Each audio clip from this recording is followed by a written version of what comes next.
लेते हैं बीजेपी से। संसद का मंच छोड़कर सड़क पर राजनीति की जाए, लोकतांत्रिक व्यवस्था में अलाउड है, सब कुछ है, वायलेंस अगर ना हो, किसी भी तरीके से कोई टकराव ना हो। ऐसे में जो हम बार बार कहते हैं कि हम लोकतांत्रिक समाधान की तरफ इन इश्यूज पे जाएंगे, क्या वो पॉसिबल है ब्रिजेश जी?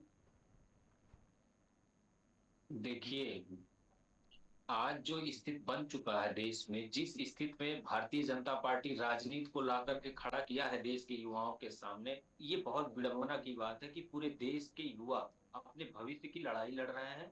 और पता नहीं क्यों मुझे भी कहते हुए शर्म लग रही है। भारतीय जनता पार्टी के प्रवक्ता कैसे फेस करते हैं भारतीय जनता पार्टी को, तो वो उनका काम है। लेकिन एक धर्मेंद्र प्रधान जी का इस्तीफा नहीं ले पाए आज, जिसके कारण चिंगारी आग बनकर सड़कों पर उबाल उबाल मार रही है। और जो न्याय की बात कर रहा है, जो हक की बात कर रहा है, जो सच की बात कर रहा है, उसी को दबाने का काम कर रहे हैं, सड़क पर लाठियां दे रहे हैं। तो ये हमारे देश के लिए बेहद ही गंभीर और चिंता का विषय है। अगर मेरा सिर्फ एक सवाल है कि भाजपा देश को चलाना किस रास्ते से चाहती है? शिक्षा से चलाना चाहती है कि धर्म से चलाना चाहती है? इनका मकसद क्या है? ये साफ साफ देश की जनता को बताएं कि ये शिक्षा को पीछे क्यों धकेल रहे हैं। एक बार कोई पेपर लीक नहीं हुआ, बार बार पेपर लीक हो रहा है।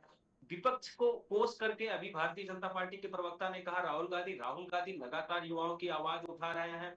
और 20 दिन से अनशन पर एक भूख हड़ताल, जो असंवैधानिक तरीके से भूख हड़ताल कर रहे थे, कोई हम्म। भी समस्या नहीं थी। जिस तरीके से उनको आंदोलन स्थल से लाया गया, देश का सर झुक गया कि क्या ये लोकतांत्रिक देश है, क्या यह देश संविधान के तहत चल रहा है। भारतीय जनता पार्टी किस मुंह से बात करती है? क्या कारण है धर्मेंद्र प्रधान जी का इस्तीफा नहीं ले पाए? पेपर लीक होते जा रहे हैं और फिर भी इतनी ठेठरई दिखा रही है भारतीय जनता पार्टी की देश तो के तो युवाओं के तो तो भविष्य क्या के साथ खिलवाड़ किया जा रहा है। ब्रिजेश सिंह जी? राहुल गांधी जी हो चाहे विपक्ष हो, संसद में लोकतांत्रिक तरीके से जो देश की जनता के सवाल है वही उठेंगे, क्योंकि वो संसद देश की 140 करोड़ जनता की है, ना कि भारतीय जनता ब्रिजेश सिंह पार्टी जी, का है, ना ही ब्रिजेश सिंह जी, कांग्रेस पार्टी प्रॉब्लम का।